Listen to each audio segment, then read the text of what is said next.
My current timeboxing tools, hardware timers, written by Khatzumoto, posted in July of 2010. So, with all this talk of timeboxing lately, I've conveniently left out the details of what tools I currently use to actually implement it all. There's a good reason for that. Shorter articles are like shorter work periods. They're more likely to actually happen.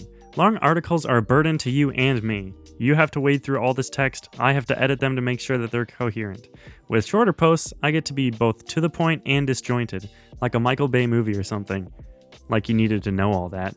Anyway, so yeah, timeboxing. Well, fundamentally, timeboxing uses just one type of tool, a countdown timer, with some sort of alarm or notification function. There are two basic types of timers: hardware, actual physical timers, and software, timer applications that run on a more general-purpose computing device like a PC or an iPad.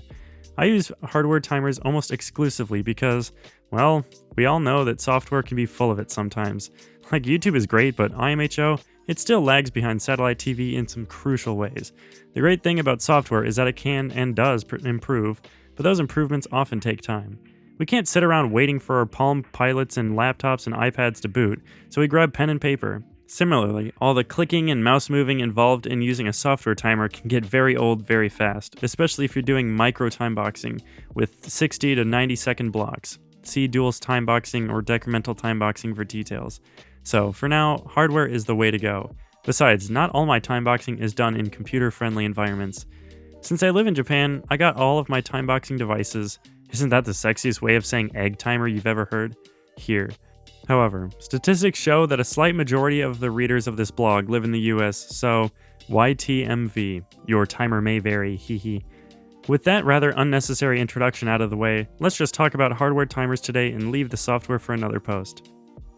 AJATT T186. Pros: silent mode, time up notification provided by flashing light, short 1 second alarm mode, long 15-second alarm mode, big easy to push start and stop buttons, display designed specifically for easy viewing on a desktop.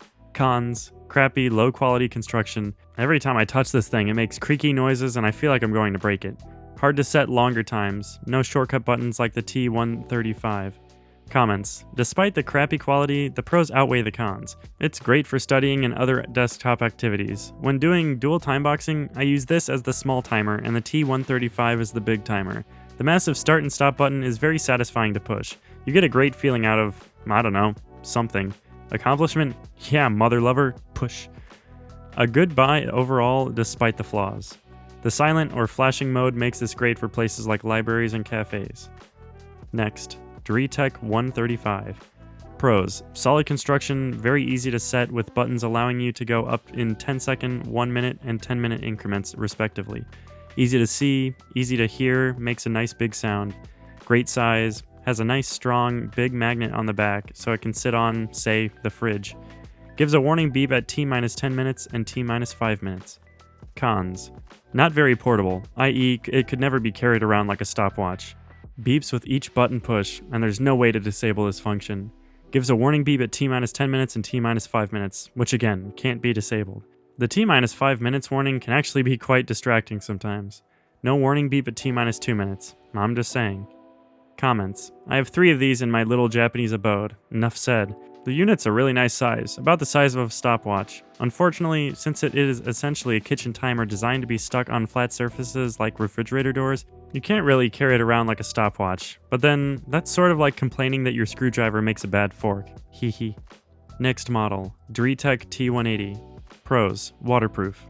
Cons: too many buttons, all of equal size. Buttons are unresponsive and hard to push. Sound is barely audible, and it's supposed to be the loud model. Friggin' sound doesn't even match a T135's lowest setting. Comments: good from far, far from good. Seems like a good idea on paper, but sucks in the flesh. Strongly disrecommend. Next model, Seiko Timekeeper VIB SSBJ023. Pros: nice model number. Vibrate mode for when you need to timebox quietly or your environment is too loud for an alarm. Highly portable, stopwatch functionality, incredibly easy to set using the preset times on the dial. Great for interval training and sports and stuff. Maybe you want to make sure you spend a certain amount of time each day outside. Cons: on the pricey side for a timer. Comments: dials rule. More things should have dials on them. iPod taught us all that. The all-black SSBJ01, the little sister model to this one, looks nicer and costs less, but as far as I know, doesn't have the vibe feature. I use this in shops a lot because I actually used to get lost in a selection trance or decision loops. Maybe I should get this one. Oh wait, but this one's cheaper, but I like this other one more. Maybe I should check the other store first. Oh wow, they have these around the corner. I wonder what else I've missed. Trying to make perfect decisions. By timeboxing my shopping, I can get in, stay in long enough to have fun, but not so long as to be wasting life, get out, and get on with life.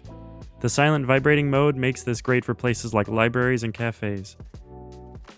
This concludes today's hardware discussion. Tune in some other time for information on software timers.